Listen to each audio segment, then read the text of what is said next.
오늘 본문은 스가랴서 8장 1절에서부터 13절 말씀까지입니다. 8장 1절에서 13절까지 한 목소리로 읽겠습니다. 만군의 여호와의 말씀이 임하여 이르시되 만군의 여호와가 이같이 말하노라. 내가 시온을 위하여 크게 질투하며 그를 위하여 크게 분노함으로 진투하노라.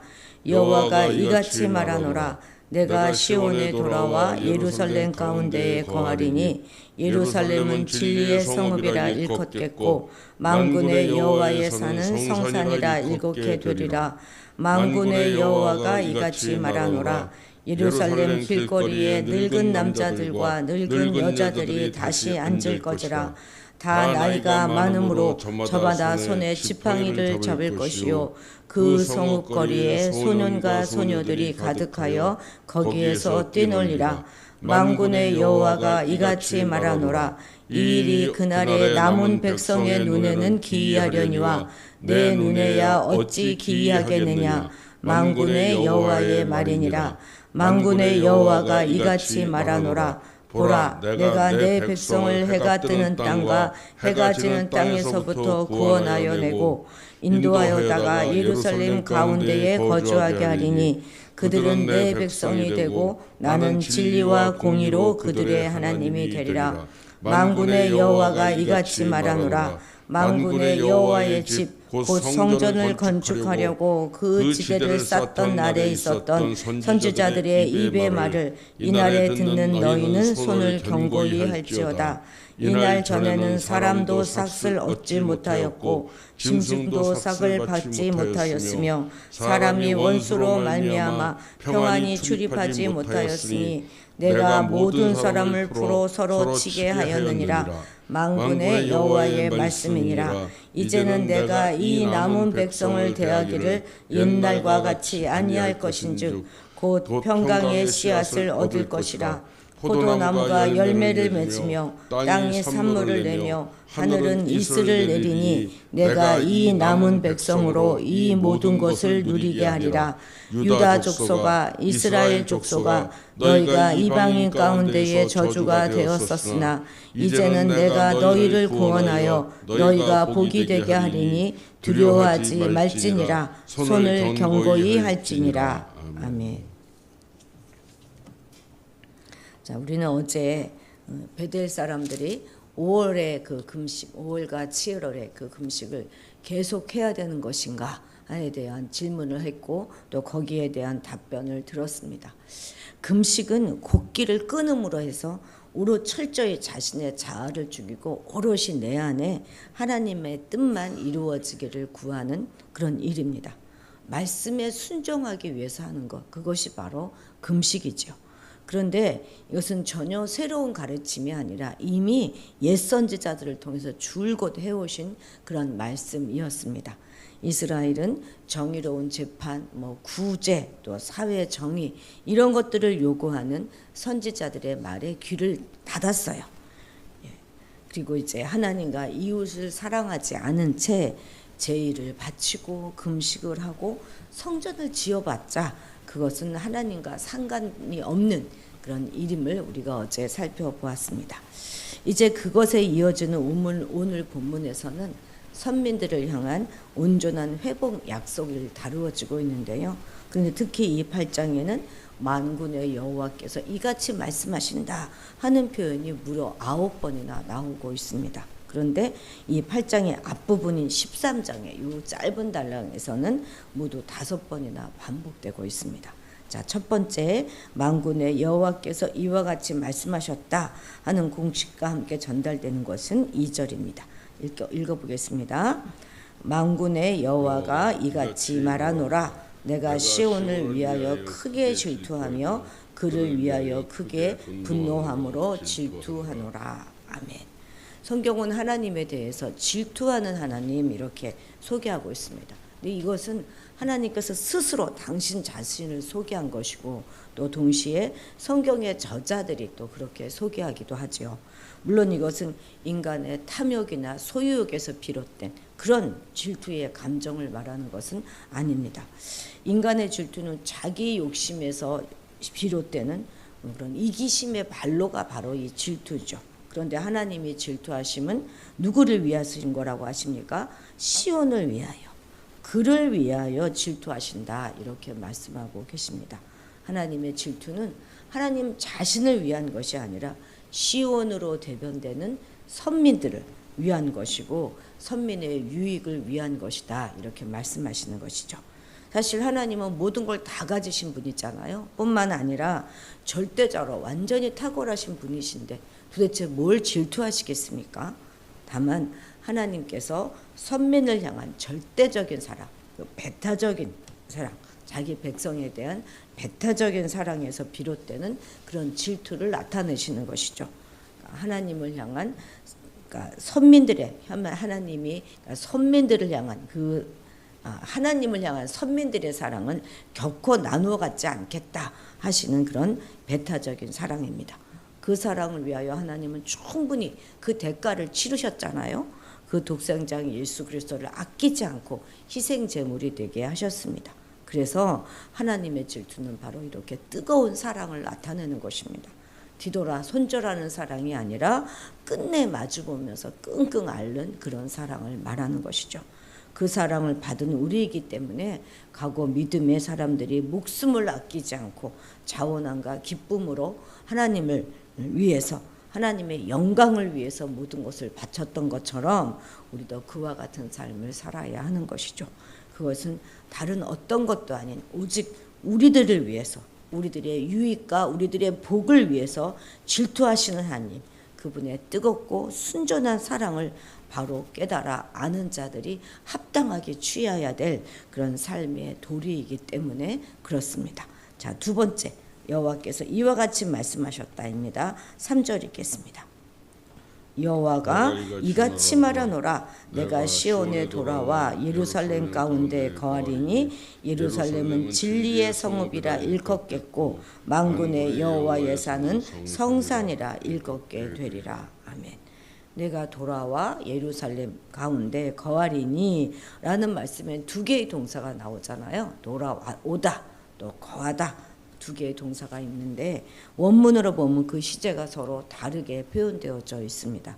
그러니까 우선 돌아와에 해당되는 것은 완료형이에요. 다 끝난 것입니다. 그리고 거하리니에 해당하는 단어는 미완료형으로 되어져 있습니다. 그러니까 하나님께서 선민들이 바벨론에서 귀환할 때 그때 그들과 함께 예루살렘으로 돌아오셨지만 당신의 이름을 두기로 약속한 성전이 아직 완성되지 않았기 때문에 그 가운데 온전히 거할 것은 미래형으로 표현하고 계시는 것이죠. 즉 선민의 포로 귀환으로 인하여서 이스라엘은 회복되었어요. 그렇지만 그들을 위한 온전한 회복은 아직 다 이루어지지 않았다 하는 것을 염두에 둔 표현인 것입니다.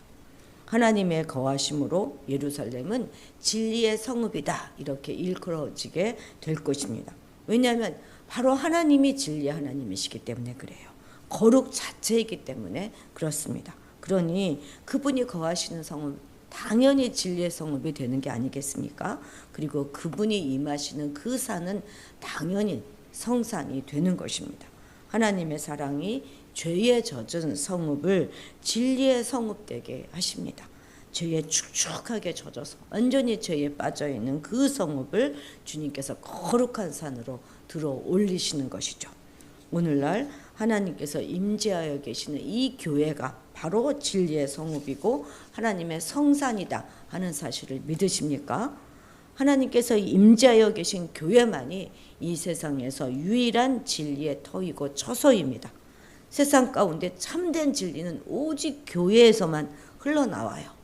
진리 하나님이 임재하여 계시는 교회를 떠나서는 그 어디서도 진리를 찾을 수가 없습니다. 우리가 교회를 사랑하고 교회를 중심으로 살아가야 하는 이유가 바로 여기에 있는 것입니다. 우리는 이러한 진리의 성읍이고 여호와의 성산인 교회 안에 속해 있다 하는 것에 대하여 자부심과 긍지를 가져야 하겠습니다. 그래서 이 교회로부터 흘러나오는 참 진리를 세상 가운데 전하며 구원을 베푸실 유일한 한 분, 그 예수님을 전하는 그런 삶을 우리가 살아가야 하는 것이죠. 자, 4절 5절도 읽겠습니다. 만군의 여호와가 이같이 말하노라. 예루살렘 길거리에 늙은 남자들과 늙은 여자들이 다시 앉을 것이다.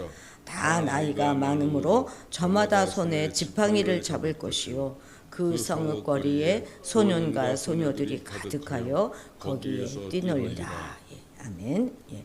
그러니까 한마디로 예루살렘이 이제 평화를 누리게 될 것이다는 말씀이잖아요. 여기에는 4가지 부류의 사람들이 나옵니다.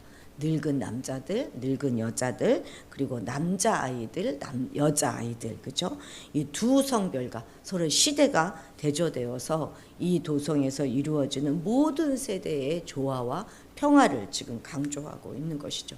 예루살렘에 나이가 많은 노인들이 지팡이를 쥐고 앉게 될 것이고 어린아이들은 막 뛰놀게 될 것입니다.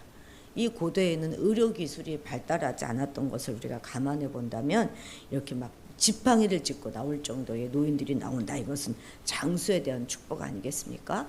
장수의 축복과 자녀들의 축복을 의미하는 것이며, 그러니까 이 예루살렘이 생명의 공동체가 될 것이다 하는 말씀이죠. 자, 6절 읽겠습니다.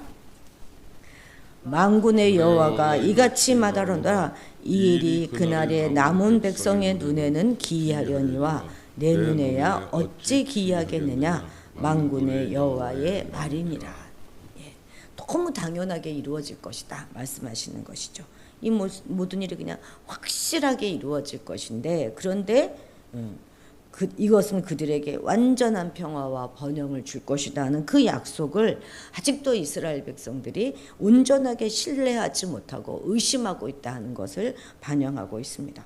바벨론 포로에서 귀환한 공동체의 모습은 정말로 믿을 수 없을 만큼, 이 말씀을 믿을 수 없을 만큼 굉장히 보잘 것 없는 것처럼 보이지만, 그들의 미래를 위해서 예루살렘과 이스라엘을 재건할 그들은 약속된 남은 자들이고, 그리고 반드시 그 말씀은 성취될 것입니다. 그 성취가 백성들의 눈에겐 너무나 놀라운 일이 되겠지만 여호와께서는 능치 못함이 없으신 분이시기 때문에 당연한 일이 될 것입니다.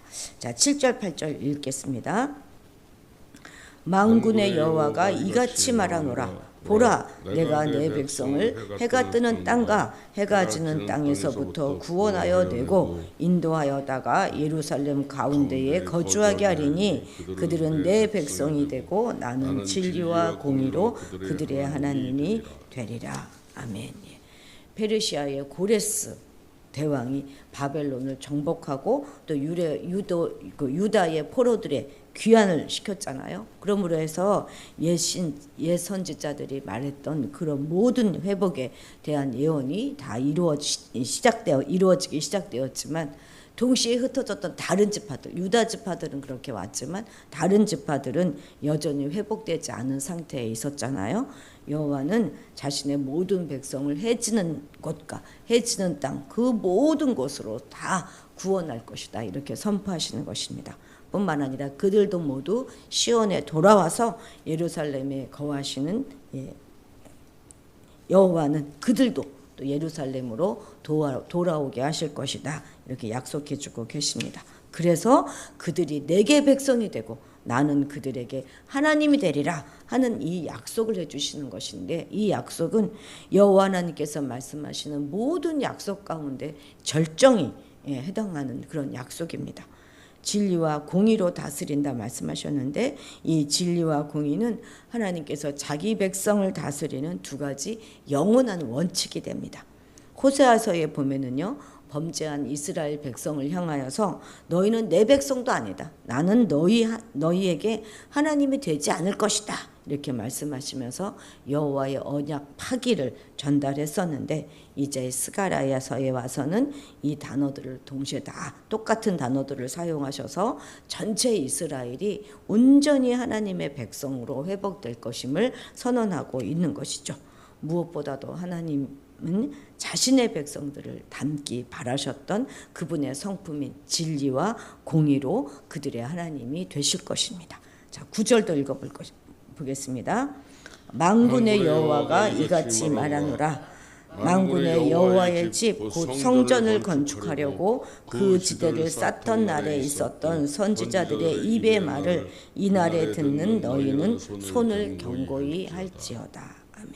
여기서 너희는 손을 경고히 할지어다. 이 말씀은 한마디로 힘과 용기를 내라, 이렇게 권면하고 계시는 것이죠. 이 말씀은 일주기 선민들이 성전을 건축하기 위해서 지대를 쌓던 날, 바로 그날 하나님께서 선지자를 통하여 백성들에게 주셨던 그 말씀이었어요. 실제로 학개서에서는 이 말씀과 똑같은 말씀을 발견할 수 있습니다. 학개와 스가랴의 책망과 권고를 받아서 성전 건축 공사를 재개하기는 하였지만 그 일은 정말 쉬운 일이 아니었습니다. 아직까지 땅은 황폐된 상태 그대로 있었고, 그리고 또 대적들의 핍박 역시도 여전하였습니다. 바로 이때 그들을 향하여 다시 한번 힘과 용기를 낼 것을 권고하고 계시는 것이죠. 여기에는 하나님께서 그들과 함께 하심에 도울 것이다 하는 의미가 강력하게 내포되어져 있습니다. 늘 함께 하시는 하나님의 능력을 지속적으로 반복적으로 그것을 힘입어서 힘과 용기를 내라 하시는 것이죠. 만약 그렇게 하기만 한다면 하나님의 능력으로 자기들에게 맡겨진 사명을 온전히 그리고 능히 아주 충분하게 잘 감당할 수 있을 것입니다. 이것은 오늘 우리에게도 마찬가지죠. 하나님은 우리에게도 사명을 맡기셨고 우리도 그 사명을 잘 완수하기를 기대하십니다. 그 사명에 충성하기를 기대하시죠.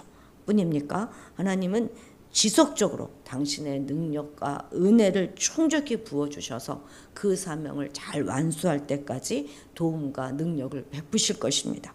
우리는 이 사실을 믿어 의심치 말고 우리에게 맡겨진 그 사명을 부단히 끝까지 잘 감당하되 하나님의 능력을 의지함으로 지속적으로 그 큰 능력을 공급받아서 잘 감당하는 우리가 되어야 하겠습니다. 11, 12절 읽겠습니다.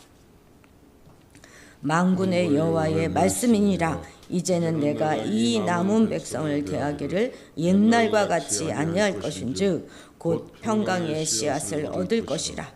포도나무가 열매를 맺으며 땅이 산물을 내며 하늘은 이슬을 내리니 내가 이 남은 백성으로 이 모든 것을 누리게 하리라. 아멘. 예, 이제 새로운 성읍에서는 새로운 삶을 살아야 하는 것입니다. 하나님께서는 이제 옛날같이 이들을 대하지 않으실 것입니다. 이제는 심판이 아니라 복이 되는 그런 성읍이 되게 하실 것이고 재앙이 아니라 평화의 씨앗을 심으실 것입니다. 그러니 이전처럼 이제 여전히 그릇되이 행하면 안 되는 것이죠. 옛적과는 우리도 다른 씨를 뿌리면서 살아야 할 것입니다. 아주 톡톡히 값을 치르고 돌아온 땅 아니겠습니까? 그런데 이제 또다시 내 나라를 만들면 되겠습니까? 하나님 나라를 세워가야지. 우리가 순종하기 시작했을 때, 그러니까 우리가 우리의 꿈을 위하여 하나님을 이용하거나 또 외식하거나 하나님을 희생시키지 않고 불확실하고 어리석게 보이는 하나님의 꿈을 위해서 우리 자신의 꿈을 포기할 때 놀라운 변화는 시작되는 것입니다. 축복은 온전히 남은 자들, 렘넌트들을 그 남은 백성들의 몫이 될 것입니다.